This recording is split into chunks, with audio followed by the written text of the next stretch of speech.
Well, guess who is this week's local fortune teller? That would be me. Doctor Who has now showed us a potential hiatus after the end of this last story. So I wasn't really surprised by the outcome that was going on within this story. If you saw my post last week, I gave a very brief description as to what I thought was going to happen. I said Omega would return to make part of the unholy trinity, and I said that the Doctor would regenerate it on an open-ended regeneration. I must be a total genius as well as a fortune teller. Well, actually, no. I heard about the possibility of a regeneration, and then I just thought, well, they've not announced anyone, so it's going to be open ended. Hello, and welcome back to Chat About It, Don't Chat About It with me, Rachel, the Queen of the Woke, as crowned by one of my haters. If it sounds like I'm very quiet, I do apologise. People are asleep in this house. Don't forget to like, share, subscribe to the channel, switch on the notification bells so that you know I am releasing another video. Thank you to everyone who has subscribed already. I cannot run this channel without you. Just a heads up, there will be no review tomorrow at 4 p.m. because it's my mum's birthday, and I was ill a little while ago, and I forgot to prep my extra videos that I make for when things like this are happening. So I thought, no, I'm just going to take it off. And so I will do the ratings though, like normal, naturally. So please remember that if you like this Doctor and this series of Doctor Who, then that is absolutely okay. You are allowed to like something that I may not like. Please leave a comment below as to what you thought of the story. Please do keep it friendly because I can imagine that this might get a little bit heated today. So I will give you a very brief synopsis. This is how I do with my reviews on everything. I don't do blow by blow accounts. And then I will give you my opinions and back it up where I can. I don't think this review is going to be as long as my other reviews. But without further ado, let's get on with it. The Reality War was written by Russell T Davies. So the story picks up where we finished last time. Believe it or not, with the Doctor falling, we think that he is in mortal danger, but pretty quickly that cliffhanger is resolved and a door opens to reveal the Time Hotel and the character Anita. Anita reveals that she has been looking for the Doctor and that Wish World had been created and it always resets at midnight, which I really like, by the way, to May 23rd every single time. So it is essentially a time loop. So she helps him find Belinda. He takes Belinda and Poppy into the Time Hotel. He explains what's been going on. Belinda refuses to believe that Poppy is not real and that Poppy is her and the Doctor's daughter. However, he takes charge for once and he goes into unit headquarters. And what happens is the door that Anita opens allows reality to seep in to release the illusion of the wish that unit are under. And that's all that Anita does in this story, unfortunately. So once everybody's minds get set back to normal, the Rani then enters unit through the form of a hologram. She explains that her goal for bringing back Omega is so that she can recreate Gallifrey and makes the Time Lords a far superior race than what they were essentially, and probably most likely more to do her bidding, I suppose, more than anything else. Well, compared to the way that the Time Lords originally disregarded her. So she explains that she also escaped the Time War because she foresaw the genetic explosion, so she flipped her DNA to escape. However, she does not have a TARDIS, so she uses a time ring. She also reveals that the Time Lords are sterile because of the Time War, and the Doctor believes that the reason why, but this is the reason why they have by regeneration, a survival instinct. She says that with Time Lord DNA, they can bring back Gallifrey. It is a little bit vague as to if that is the reason why she wants the Doctor. In fact, they don't really make a real effort to explain it, the whole reason behind trapping the Doctor and all that. And only Poppy potentially has Time Lord DNA, but she is half human, half Time Lord. Does that sound familiar? Mrs. Flood also reveals to Ruby and Belinda that she has been living as their neighbour and following them for her plans. The reality war then begins. Began taking down the dinosaur creatures that are outside, and the Doctor makes his way to the Rani so that he can stop her from bringing back Omega. Ruby is sent to Conrad as well, and her job is to get Conrad to destroy Wishworld. Meanwhile, Rani revives Omega. Omega is now a mad god. He is a titan. He is the original sin. He is CGI, which I figured would happen. He eats Archie's Rani. Then the Doctor tries to offer up Anita's Rani as bait. She, however, takes the time ring and makes a 2 Ronnie stroke. And instead, she was like, oh, it's 2 Ranis. And she disappears. The Doctor takes him down, Omega that is, with the Vindicator. He's gone, and as soon as the reality war had started, it was over. Everybody celebrates. We find that Poppy is apparently still alive, only to discover that she eventually fades away in the TARDIS, and that Ruby is mysteriously the only person who remembers who she is. The Doctor does not take her seriously either for about 10 minutes, I think, only to find that she is telling the truth. He then decides that he is going to make a noble sacrifice and force a regeneration. This regeneration, without the possibility of bi-generation, thank goodness, is going to have regeneration energy pelting into the vortex to jolt it to 1 degree at the risk of a major rupture in the time vortex in order to save Poppy. After a brief reappearance from Jodie Whittaker, the Doctor makes his sacrifice. He saves Poppy. He alters Belinda's timeline by making her her mother biologically, then returns to the TARDIS and he has to regenerate. As he's regenerating, Billy Piper's face appears at the end and says, "Oh, hello," and it is left on an open-ended regeneration. So there are good points and there are bad points in this story like normal. I don't really know where to start, so I'm going to start with the open-ended regeneration, seeing that was the last thing I mentioned. I think that this has definitely been shoehorned in. We did know that he was potentially going to be staying on past series 2, given what he said on Graham Norton, or rumoured was to say, but it's clear that he changed his mind, or his mind was changed for him, and he got himself out of there.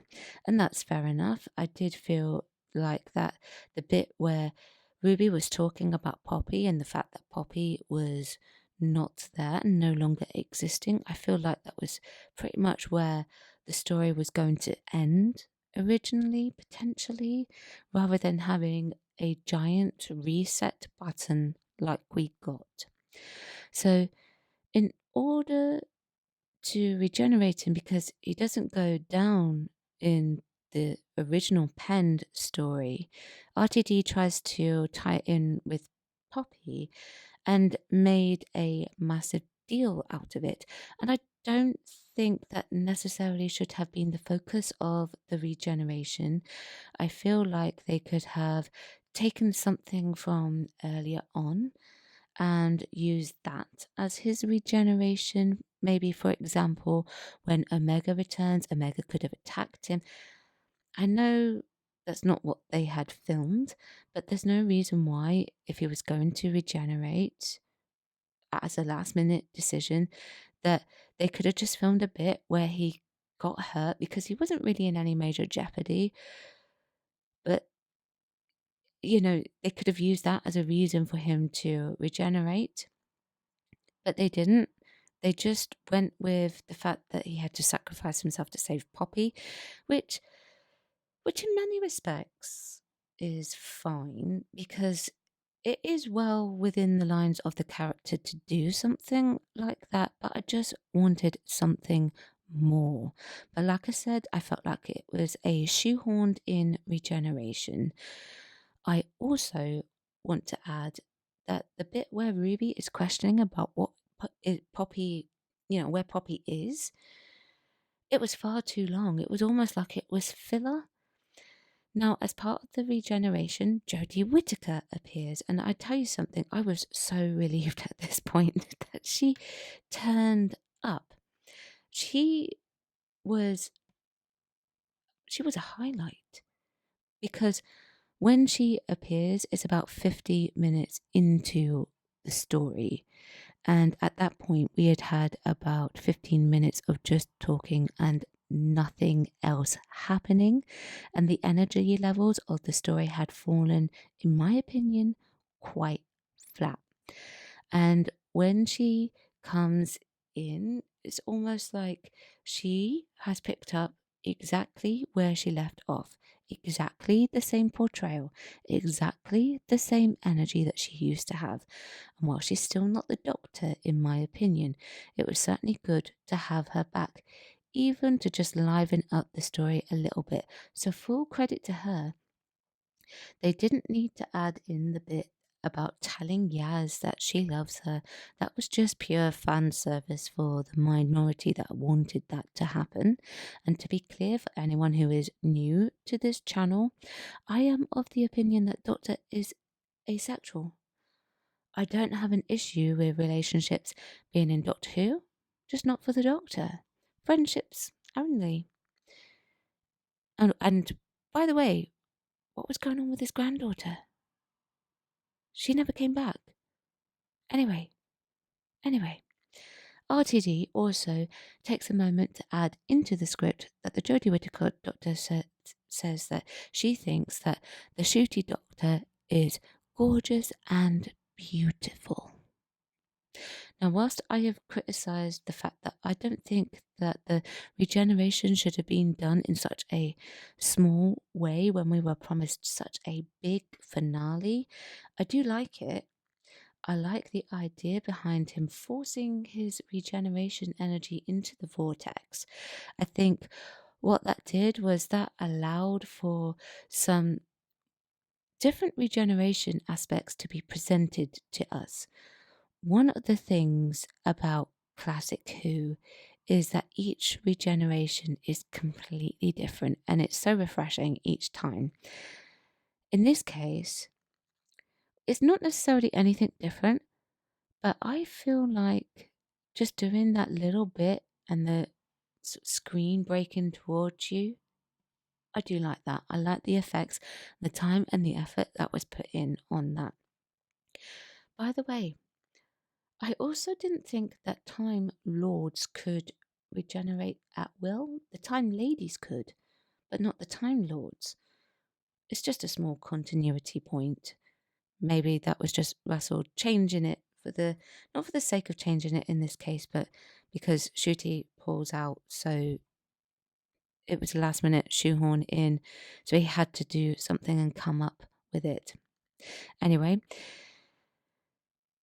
during the regeneration, he goes in and he sees Belinda. We have that whole thing with Belinda and Poppy, and Belinda tells him that she's been telling him about Poppy for a very long time.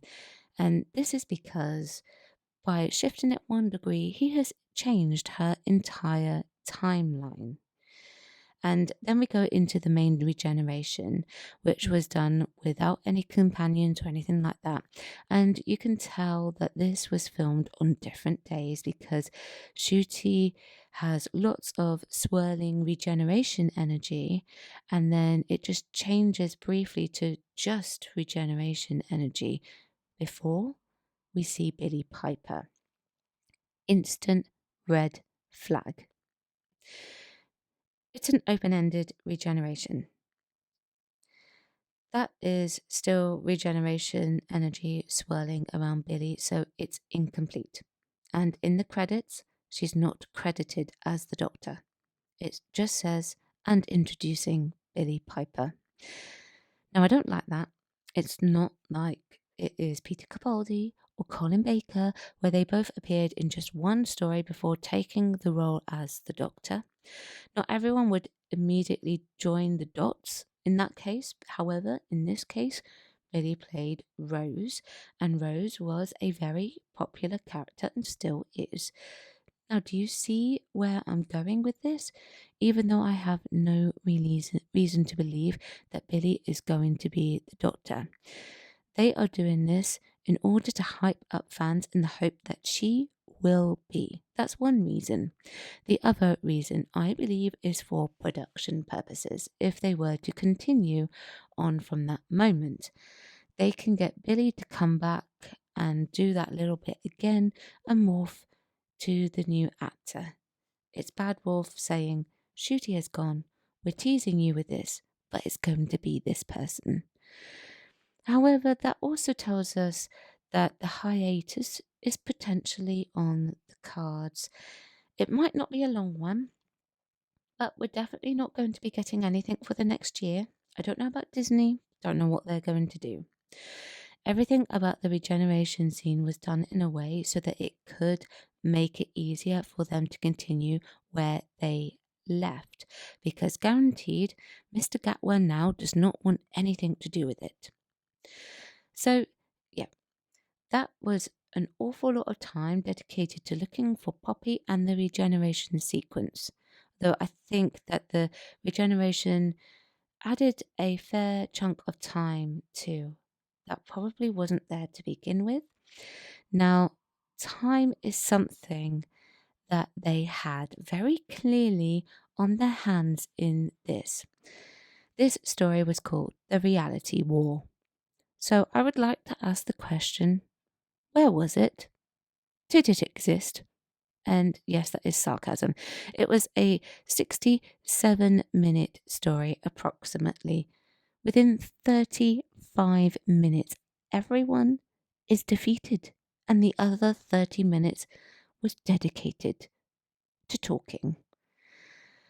And that's not to say that the first 35 minutes was also not dedicated to a good chunk of talking either, but it was certainly more interesting than what happened in the latter half, that's for sure. So let me break down the defeat of the unholy trinity that didn't seem very unholy in timestamps for you, shall I? For context, Omega appears at about 31 minutes and 3 seconds into the story. Far too long a wait. Anyway, the Archie Rani is defeated at 33 minutes into the story. She gets eaten by Omega. The Anita Rani was offered up as bait by the Doctor uncharacteristically, and so she took the time ring and she disappears at 33 minutes and 48 seconds into the story. Conrad is defeated at 35 minutes and 13 seconds by Ruby, who wishes for him to be happy, and so he disappears into thin air, and Omega is defeated by the Doctor with the Vindicator that has the power of multiple supernovas. Omega is defeated at, get this, 35 minutes and 31 seconds into the story. I believe I did say, can't remember if it was on my channel or if it was on Brendan's, that we won't get much screen time with Omega. Yeah, we had about 4 minutes with him. Now, I didn't want Omega to come back. I didn't think it was a good idea. Much like I didn't want the Rani to come back. I stand by what I say. There are some characters that just shouldn't be used continuously, and that's not a problem. That is fine. But you tease Omega in the last story, and you give him less than 5 minutes of screen time? In this story, you also completely changed what he looks like. You spend a lot of money on CGI, you make him a Titan. Why? If you're going to bring him back, then bring him back and have him working with the Rani.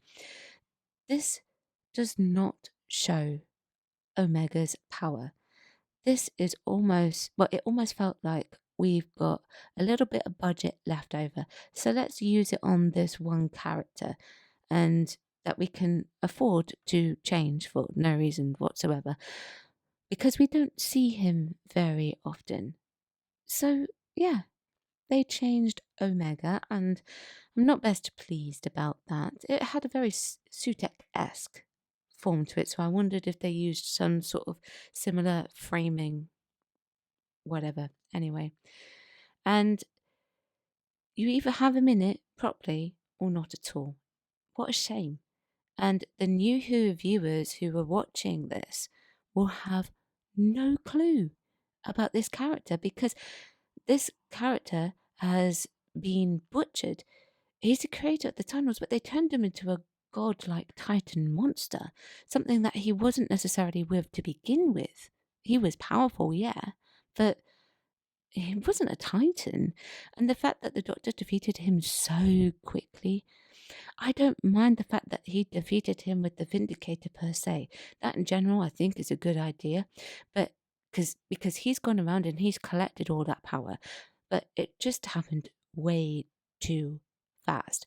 We haven't had much time within the reality war. I think it's about 10 minutes approximately that they dedicated to the reality war. And then the last 30 minutes is spent trying to correct one tiny blip.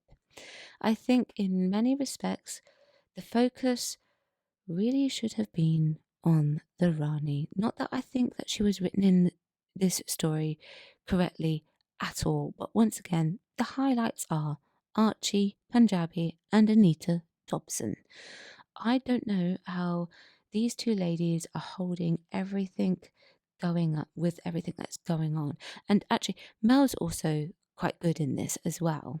They did underuse her though as well a little bit, I think, especially because she's up against the Rani. There's a wonderful little bit where Rani and Mel meet again because they have met before, and that was a way of them tying the past in with the present.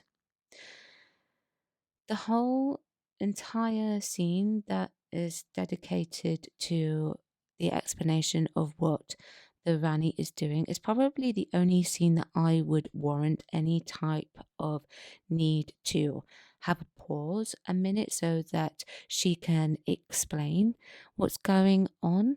I think, and that's unusual for me to say that, I know, but hear me out. I think in this case, had there been any action going on screen, it may have confused the story somewhat. The story that they were trying to tell us, or what there was of it anyway. I like the idea that the Time Lords are sterile. So that's toying with the idea that they need Time Lord DNA in order to create this new Gallifrey, which in many respects does kind of fit in with character. And I also feel like, sorry, excuse me, and I also like the fact that their inability to reproduce is tied in with the Time War. What I find odd, though, is the link in between the last TV story that the Rani had officially appeared in and this one. Continuity is that she is a renegade Time Lord, and that's on TV continuity. That is TV continuity. We last saw her with the Tetraps, and I don't follow any other Rani stories because in this case, I've only seen her on the screen. So unless I am missing something because RTD has pulled from continuity in writing or audio format, her being on Gallifrey as a banished time lady makes absolutely no sense to me. Is this the case of I am missing something? If it is, then I feel like those gaps needed to be filled in on screen. I find it very jarring when you jump from the end of someone's last story with no explanation of how they got to the point that they are at now, or no visual explanation. Okay. And the fact that she doesn't have a TARDIS either, I was under the assumption that she did. I got that wrong, apparently. So I stand corrected. I think Anita Dobson could have also done with more screen time in many respects. I say this because Rani mentions that she survives the Time War by foreseeing the genetic explosion which makes her flip her DNA and escape. We could have seen Anita doing all of that. There wouldn't have been anything wrong with that. That would have been quite nice to have seen on the screen.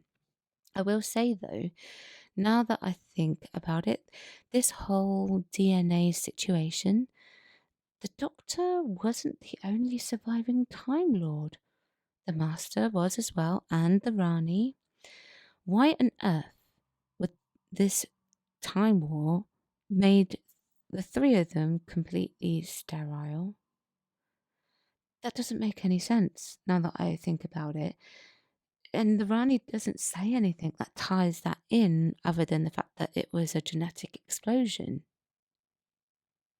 That would have been interesting. But then again, I guess we don't need to go into details of how babies are made for a show that is aimed at 8 plus. But there you go. Now, one thing that they could have really used her for is the bi-generation stuff, because that, in my opinion, would be more in line with her character than what's going on here with this particular story. However, I'm not going to say anything else because I don't want to write it for them, just in case they bring her back. I will say that the explanation that they gave for bi-generation was pretty poor. Makes me wonder if that is not the full explanation, but he says they are sterile, so he believes that they bi-generate as their reason to survive. So this story is called The Reality War, and like I said, where was it? This entire story should have been dedicated to that war. We didn't get it, and I wanted it. This was a fight that really should have been completely between the Doctor and the Rani. I said it last week, and I can't remember if it was on this channel or if it was on Brendan's channel because I've talked so much Doctor Who recently. It was one of the two, but I have no reason to believe that RTD knows or understands how to write for the character of the Rani. And I'm not saying that I can do any better, by the way. Okay, but I know what Pip and Jane Baker originally wrote. I know what I saw from Kate O'Mara on the screen. And whilst Anita and Archie emulate Kate O'Mara and very much are, in my opinion, portrayal-wise, the Rani, the writing is doing something completely different. First of all, she's a renegade time lady. She has no interest in the Time Lords, so why on earth would she really want to bring them back?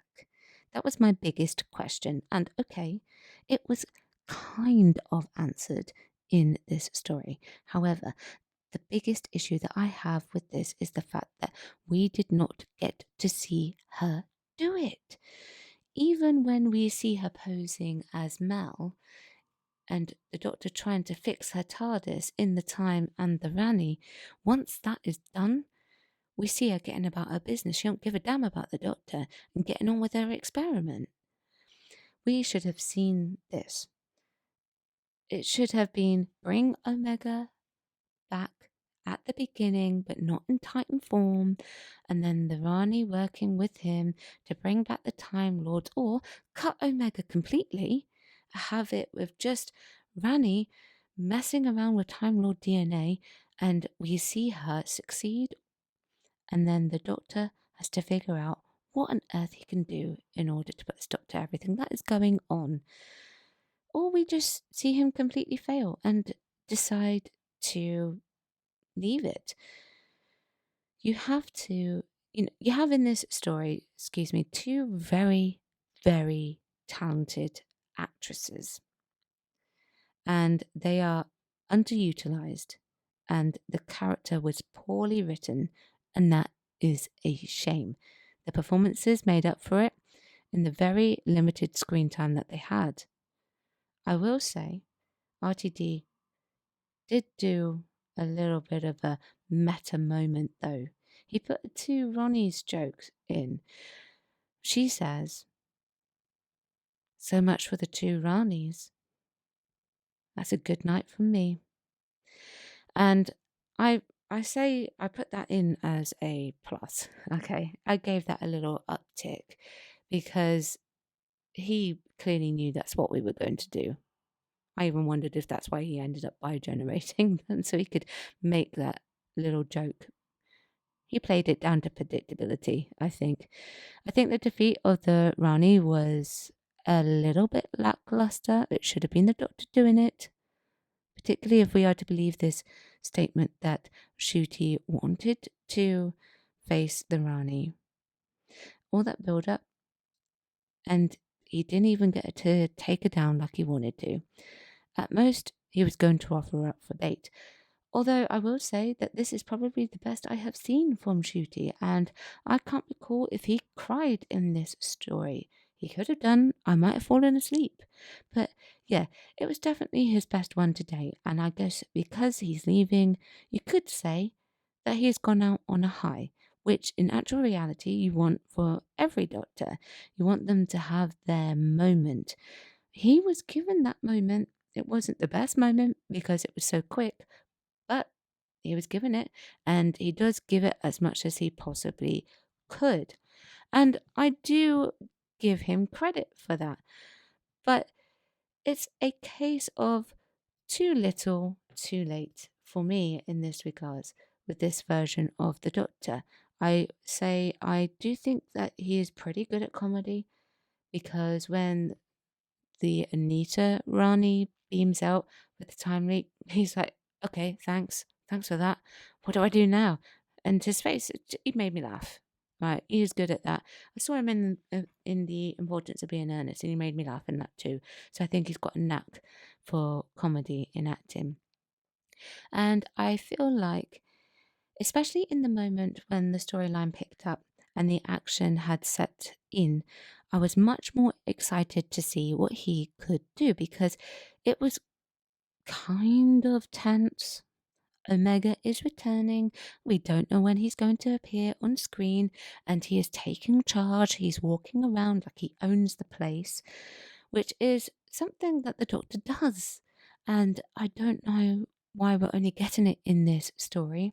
I like the bit where the Doctor collides with the threshold as well, when he goes to confront the Rani. And there's just so many things that he does in this story with an acting choice that is just a lot better. But again, it's just a little bit too late for this to be happening. And I know it's not entirely his fault because it's mostly the writing that has let him down. Because I have seen him in other things, like I said, and I've liked him in those things. He is miscast as the Doctor, but he still should have got better writing. He's better than what he's been given. Now, my favourite good character from the entire 15th Doctor era is the character Anita. She was so good in Joy to the World. So good. And so when they tied in the Time Hotel and she reappeared, I was so pleased. And she doesn't have much screen time, but RTD, unfortunately, messed up her character just a little bit, Okay, a little bit. She was, for the most part, absolutely fine. So she was searching for the Doctor. I wonder who else searched for the Doctor. And she also found that the Doctor was in love with another man, and apparently that was a huge letdown because apparently she was in love with him, and that makes absolutely no sense because he outright told her that she was into men pretty much. And whilst their chemistry was pretty much paramount, I think it was just a very natural friendship when I think back on it. So yeah, RTD implied that she was in love with the doctor and it was unrequited. Oh my goodness. So, other than opening up the doors to allow reality to seep through and help the doctor get Belinda out and all of that, she was relegated to door lady. And that was it. And I think I would have rather had him running around with Anita as opposed to Belinda. She's a much better and well rounded character. Now, this for this story, Belinda, you know what I think of this character, okay? I find her very hard to listen to. The right so her writing for this is just consistently bad in my opinion, and I don't feel like the actress gave her as much energy as she possibly could. However, that was what it seemed to be in the context of that strong, independent woman, that she doesn't need no man type of character that she was originally playing. I think that we see with her in this story, well, what we see with her is far more likable than anything that we have had with her in it. I think she was utilized a lot better in this story. There is, though, I will say, absolutely no payoff. None. None in this story. I remained adamant that if you were bringing characters like the Rani and Omega back, then you will need the biggest payoff that you could possibly manage. And there wasn't one. And that's just because of the type of the characters that they are. And that's a real shame. I don't think that we are going to see the Rani again anytime soon. And that's all to do with the writing. You put all that effort in to a script that is half hearted. You've got actors who are trying to sell it as much as they possibly can, left, right, and center. And it's almost like they are aware that this is not the best script that they could possibly have, but they've got to do their best with it in order to, make it work. So I fully applaud that. I think that in this story, the direction from the director was also pretty good, though. So I think that helps the actors a lot. I think that the cinematography for this was very good and the camera angles were very well planned for this story. I think that we could have had a pretty big reality war, maybe dedicate nearly the entire hour to it. I don't know how expensive that would have been realistically. I am aware that things do have to come in under a budget, and we know that they spent a lot of money dragging Sutek through the vortex, which had a possible effect on the budget overall. The script doesn't really allow, I guess, for it, I guess you could say. I think that we could have seen more from Unit. I think we could have seen more from the reality worlds coming down. We could have had more time in the Underverse. There are so many things in so many directions that this could have been taken in the context of the writing, but it just wasn't taken there, and that is unfortunate. It's a very big letdown. But I just want to take some time as well to acknowledge, because I haven't really done it very much throughout my reviews of this entire series, and that's the blue collar workers. So, people who do this for everyday regular pay, or maybe just a bit above, they won't get paid anywhere as near as much as the actors or the producers or the writers. And there's reasons for that with actors. It's mostly because of our faces on screen, so they want to maintain their rights, so to speak, of how they use that. But these people who work very hard and come together in order to take these scripts and bring it into the vision that RTD had, they don't get nowhere near enough recognition. I just want to acknowledge that they are really, really good at their jobs. Filming on sets can be really tedious, but you can see in the final overall product the amount of time and care and dedication that they have taken. They've just given us so much, like, visually for the series, be it lighting work, camera angles, floor work, whatever they do, They've done a fantastic job. Now, whether or not this story is good enough to get the green light for their next show, along with the rest of the series and with the ratings, I don't know. I That's the honest answer to that. The overnights for this will be higher than perhaps average, I guess, because they did not air it on BBC iPlayer this morning. At the time of recording, it's still Saturday. They will, well, they.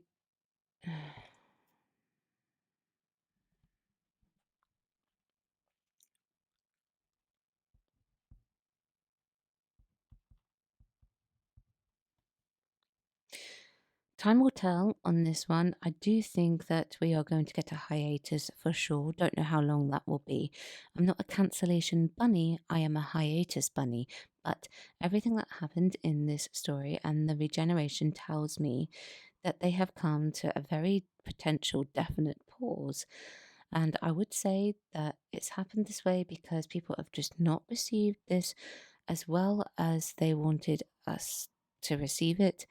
If you can call what we have seen today a finale, when we've seen finales that are a million times better, including stuff that RTD has written, then there's very little hope that series 3 would be coming and knocking soon.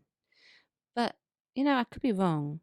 I am a hiatus bunny anyway. It could be just over a year away, maybe 2 years away. I don't know how long it's going to be.